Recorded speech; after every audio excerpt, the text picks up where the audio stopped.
Hello friends, welcome to my channel Astha's Motivation. মই আস্থাই পুনৰবাৰ আপোনালোক সকলোকে মোৰ অন্যটি ভিডিঅ'লৈ স্বাগতম জনাইছো। আজি আপোনালোকৰ কাৰণে মই যেটো বিষয় লৈ আহিছো হেতু হৈছে how to get happiness, অৰ্থাৎ আপুনি কেনেকৈ সুখী হ'ব পাৰে।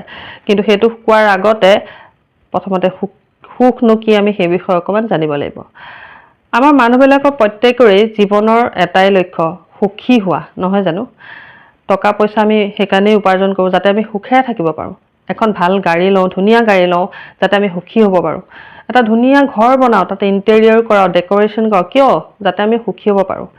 কিন্তু প্ৰকৃততে টকা পইচা উপাৰ্জন কৰিলে জানো মানুহ সুখী হয়?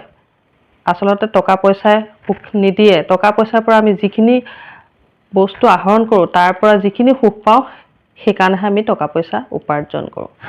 আজি আপোনালোকক মই 5টা এনেকুৱা ওয়ে কম, মেথড কম যিকিটা সাইন্টিফিক্যালি প্রুভেন হয়।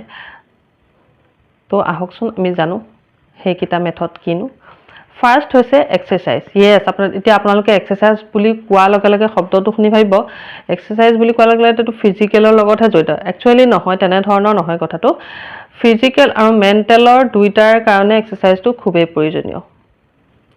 মিচিগান ইউনিভাৰ্চিটি অফ USA এটো প্ৰুভ কৰিছে যে যি মানুহে ৰেগুলাৰলি এক্সাৰসাইজ কৰে সেই মানুহৰ জীৱনত সুখৰ লেভেলটো অলপ হাই হৈ থাকে। আৰু ইয়াৰ উপৰিও আমাৰ বডিৰ যি হৰমন সেয়াও ৰিলিজ হয়। ধৰক আপুনি যেতিয়া অফিচৰ পৰা বা বেলেগ জব কৰি যেতিয়া আহে, আপোনাৰ অলপ স্ট্ৰেছ ফিল হয়, তেতিয়া আপুনি কি কৰে? অলপ যদি ফিজিক্যাল এক্টিভিটি কৰি দিয়ে বা অলপ যোগা কৰি দিয়ে, দেখিব আপোনাৰ মুডটো তৎক্ষণাত শিফট হৈ যায়। আপোনাৰ ভাল লাগে, আপোনাৰ সুখ অনুভৱ হোৱা যেন লাগে, নহয় জানো? গতিকে সদায় ৰেগুলাৰলি এক্সাৰসাইজ কৰাটো খুবেই প্ৰয়োজনীয় প্ৰত্যেকৰ কাৰণে। আমাৰ প্ৰত্যেক মানুহে এটো কৰিব লাগে।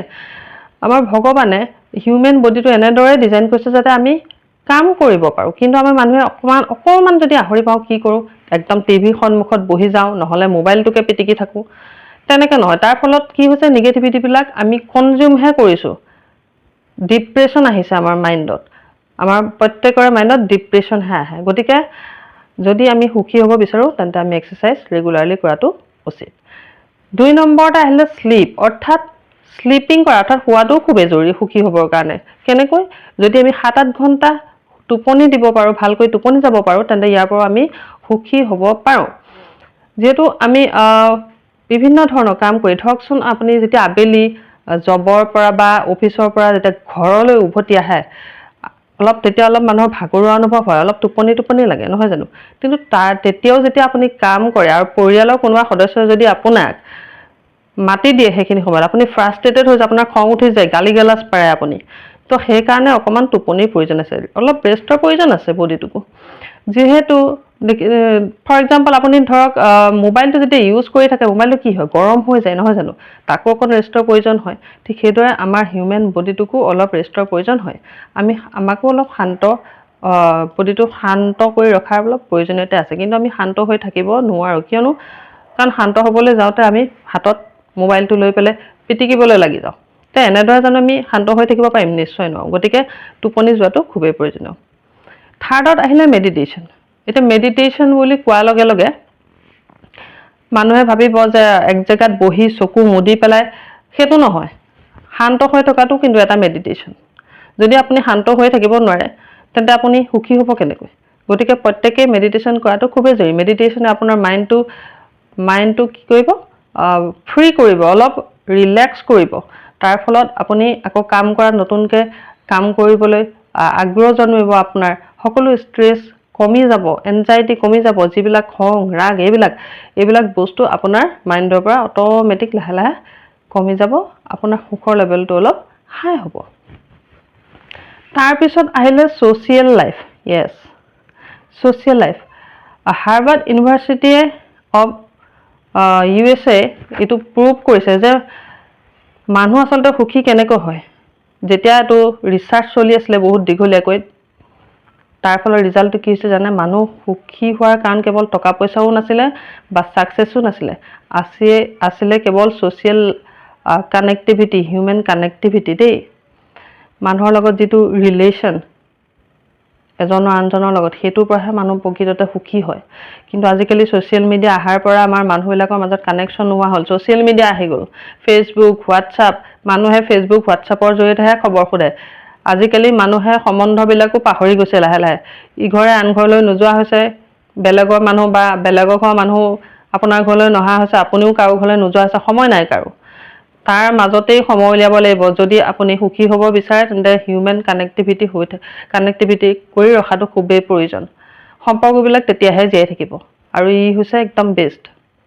গতিকে সকলোৱে চেষ্টা কৰিব যাতে কেৱল হোৱাটছআপ, ফেচবুকৰ জৰিয়তে মানুহক মেছেজ দি খবৰ লোৱাতকৈ আপুনি যদি কাৰোবাৰ ঘৰলৈ গৈ খবৰ এষাৰ লয় তেন্তে আপোনাৰ আত্মীয়তাও বাঢ়িব। এণ্ড লাষ্ট নম্বৰটো হৈছে গ্ৰ'থ। গ্ৰ'থ মানে ছাকচেছ, অৰ্থাৎ আপুনি জীৱনত যদি উন্নতি কৰিব বিচাৰে, সেই উন্নতিৰ পৰাও যদি আপুনি উন্নতি কৰিব পাৰে বা ছাকচেছ পায় জীৱনটোত, তেতিয়া তাৰ পৰাও মানুহ সুখী হ'ব পাৰে। প্ৰত্যেক মানুহৰে নিশ্চয় এটা পাৰ্পাছ থকা উচিত। আৰু যেতিয়া সেই পাৰ্পাছ কমপ্লিট হয় তেতিয়া মানুহ সুখী হ'ব পাৰে। এইটো ইণ্ডিয়ানা ইউনিভাৰ্চিটি অফ USA প্ৰমাণ কৰিছে। গতিকে ফৰ এক্সাম্পল ধৰক আপুনি যেতিয়া ৰাতিপুৱা সোনকালে শুই উঠে, আপোনাৰ এটা পাৰ্পাছ থাকে যে ৰাতিপুৱা সোনকালে শুই উঠি আপুনি ধৰক এক্সাৰচাইজ কৰিম বুলি ভাবিছে। যেতিয়া আপুনি এক্সাৰচাইজ কৰিব পাৰে, আপোনাৰ পাৰ্পাছটো কমপ্লিট হয়, তাৰ ফলত আপুনি সুখী অনুভৱ কৰে। আপোনাৰ যিটো ভাল লগা কাম সেইটো যেতিয়া আপোনাৰ কমপ্লিট হয় তেতিয়াও আপুনি সুখী হ'ব পাৰে। গতিকে এই 5টা মেথড যদি আপুনি এপ্লাই কৰে আপুনিও নিশ্চয় সুখী হ'ব পাৰিব। মই আশা কৰোঁ এইকেইটাই আপোনালোকক নিশ্চয় সহায় কৰিব, আপোনালোক উপকৃত হ'ব ইয়াক এপ্লাই কৰিলে। চাবচোন এপ্লাই কৰি নিশ্চয় সুখী হ'ব পাৰিব। ভিডিঅ'টো যদি ভাল লাগিলে লাইক কৰিব, শ্বেয়াৰ কৰিব আৰু যিসকলে মোৰ চেনেলটো এতিয়ালৈকে ছাবস্ক্ৰাইব কৰা নাই ছাবস্ক্ৰাইব কৰি দিব, কাৰণ এনেধৰণৰ ভাল ভাল বিষয়বিলাক যাতে মই আপোনালোকৰ মাজলৈ লৈ আহিব পাৰোঁ। ধন্যবাদ।